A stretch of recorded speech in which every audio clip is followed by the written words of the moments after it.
بدقسمتی سے western culture کے ذریعے ہم صرف مادی لذتوں میں گرفتار ہو گئے، مادی لذتوں، جبکہ نماز شب انسان کو روحانی لذت، معنوی لذت دیتی ہے۔ شہید مرزا مطہری کہتے ہیں لذتیں دو طرح کی ہوتی ہے، لذتیں دو طرح کی ہوتی ہے۔ ایک مادی لذت جو انسان اپنے 5 سینسز کے ذریعے حاصل کرتا ہے، کوئی چیز کھاتا ہے اس کا ٹیسٹ انسان کے لیے لذت بخش ہوتا ہے، کوئی بہترین منظر دیکھتا ہے وہ منظر انسان کی آنکھوں کے لیے لذت بخش ہوتا ہے، کوئی اچھی آواز سنتا ہے وہ آواز انسان کے کان کے لیے لذت بخش ہوتی ہے۔ یہ مادی لذتیں ہوتی ہے جو انسان 5 سینسز کے ذریعے، حواس خمسہ کے ذریعے محسوس کرتا ہے۔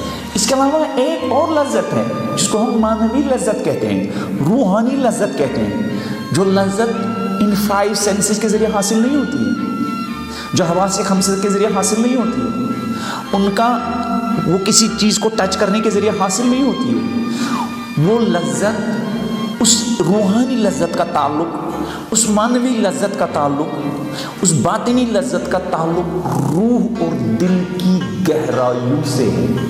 اور وہ لذت کیسے ہوتی ہے؟ جو روح کو ملتی ہے، جو روحانی لذت ہوتی ہے، وہ لذت نیکیوں کو بجا لانے کے ذریعے حاصل ہوتی ہے۔ جب آپ سڑک پر کسی کمزور انسان کا ہاتھ پکڑتے ہیں اور راستہ اسے کراس کرواتے ہیں تو آپ کی روح کو ایک لذت ملتی ہے۔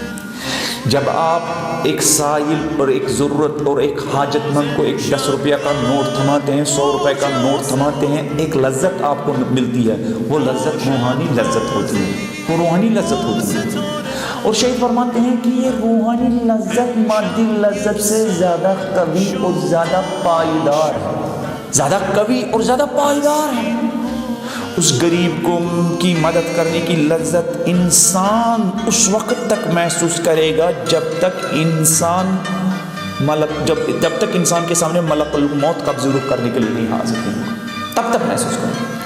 جبکہ وہ جو انسان 5 سینسز کے ذریعے، حواس خمسہ کے ذریعے لذت محسوس کرتا ہے، وہ لذت لمیٹڈ ہوتی ہے، وہ لمیٹڈ ہوتی ہے۔ کوئی ٹیسٹی چیز کھائی، ختم، اس کی لذت ختم، وہ ناپائیدار ہوتی ہے، وہ طاقتور بھی نہیں ہوتی۔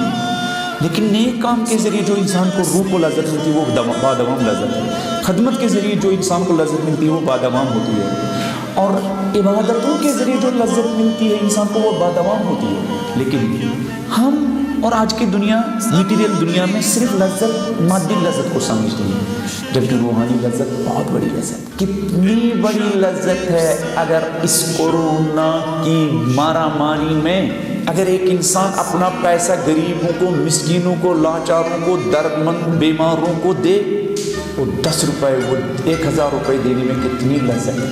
اور یہ بھی سمجھیے کہ اس 10 روپے کی کتنی ویلیو ہے، اس 10,000 روپے کی ویلیو کتنی بڑھ جاتی ہے، جس کے ذریعے انسان خالق کے مخلوقات کے دل جیتے، اور اس 10,000 روپے کی ویلیو کتنی بڑھ جاتی ہے جس کے ذریعے انسان اپنے خالق کی مرضی حاصل کرتا ہے۔ بینک ہمارے مال کی اتنی ویلیو نہیں بڑھا سکتا ہے، اور ہم اپنے مال کی اتنی ویلیو نہیں بڑھا سکتا جتنی اس پیسے کی ویلیو ہے۔ اس 10 روپے کی ویلیو کروڑوں روپے کے برابر ہے، جس 10 روپے کے ذریعے انسان، ایک بھوکے انسان کے دل میں خوشی ایجاد کرے، جس 100 روپے کے ذریعے ایک فقیر کو کھانا دے، جس 1000 روپے کے ذریعے ایک انسان کی بیماریوں کی دوا کا سامان کرے۔ تو لذتیں دو طرح کی ہے۔ تو یہ نماز شب کے ذریعے انسان کو روحانی لذت ملتی ہے۔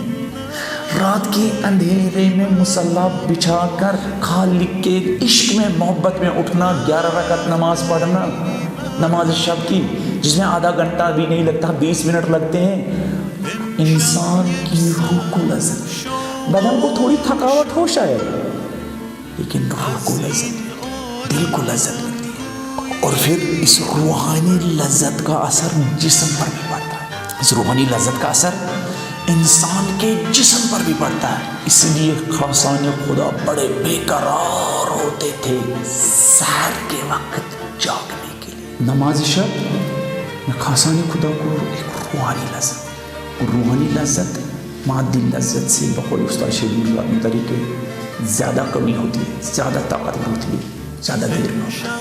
روحانی لذت کا مادی لذت کے ساتھ کمپیئر اور مقایسہ نہیں کیا جا سکتا۔